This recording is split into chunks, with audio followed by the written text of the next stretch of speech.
morning, Democrats. Thank you for sticking with us here. It's such a nice welcome. I just have to ask, how many folks here actually live in Aurora, Littleton, Greenwood Village, Highlands Ranch, Centennial, Brighton, or Thornton, the 6th Congressional District? It's a little hard to see, but it appears some of you didn't raise your hand, so I want to ask this. How many of you are willing to move to Aurora, Littleton, Centennial? If you join us, you will find yourself in the most competitive congressional race in America.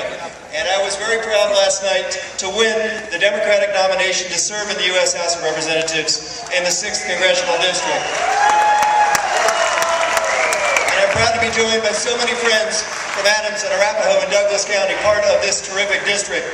You know, you can tell this is going to be a competitive race just by listening to what the opposition has been saying about me over the last few weeks. So far, and I quote, they have called me sleazy, despicable, elitist, and a puppet. And those are just the nice things. You should hear what they're saying up at the Republican convention right now in Boulder.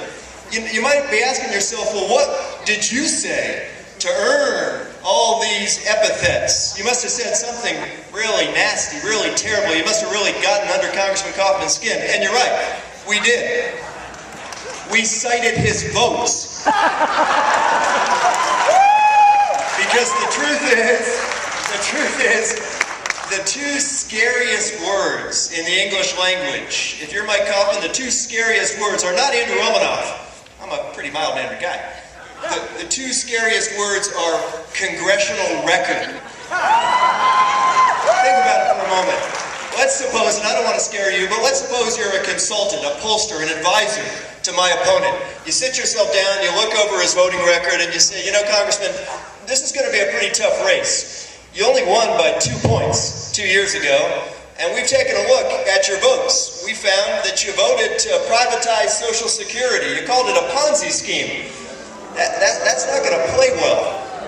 We found that you voted against the DREAM Act and you called it a nightmare. That doesn't sit very well with most of your constituents either. You voted against an increase in the minimum wage. You voted against the Lilly Ledbetter Act to provide equal pay for equal work. You voted against consideration of the Paycheck Fairness Act. You know, Congressman, you're going to have a tough time winning on your record. So here's the strategy, and I think it's fairly transparent. The only way you win, Congressman, is if you disguise your record and demonize your opponent. And that is exactly what the opposition is up to. We can't let that happen.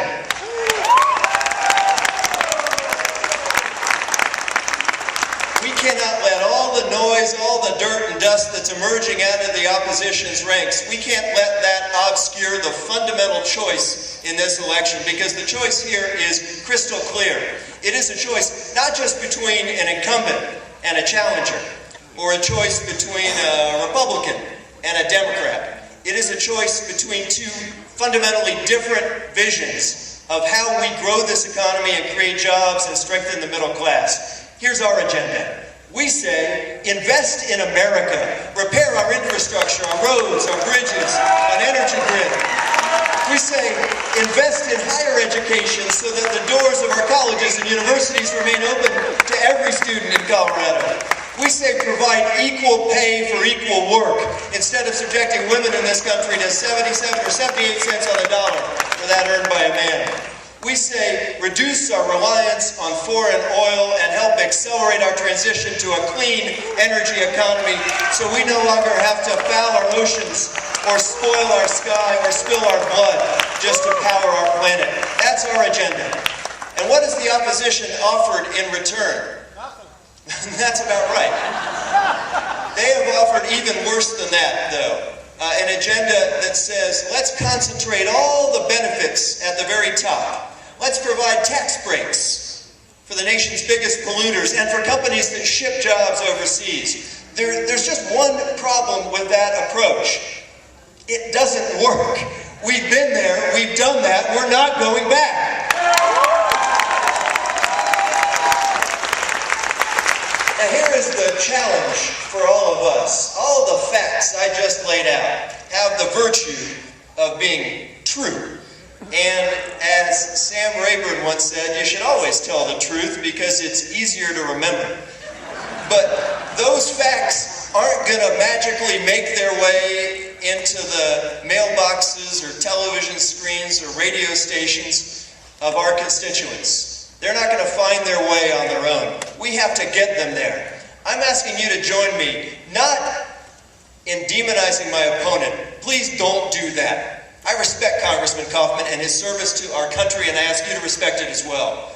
The truth is, the differences between us on matters of public policy are broad enough for us to conduct a very robust and I think ultimately a successful campaign just by focusing on the issues. And that is exactly what we intend to do. So I am asking you to help us raise the resources we need to share our record and his. Help us knock on doors and make phone calls, make a contribution to this campaign. Help us get the facts out, because when we do that, when we just tell the truth, as Harry Truman once said, they'll think it's hell and we're going to win. Thanks very much.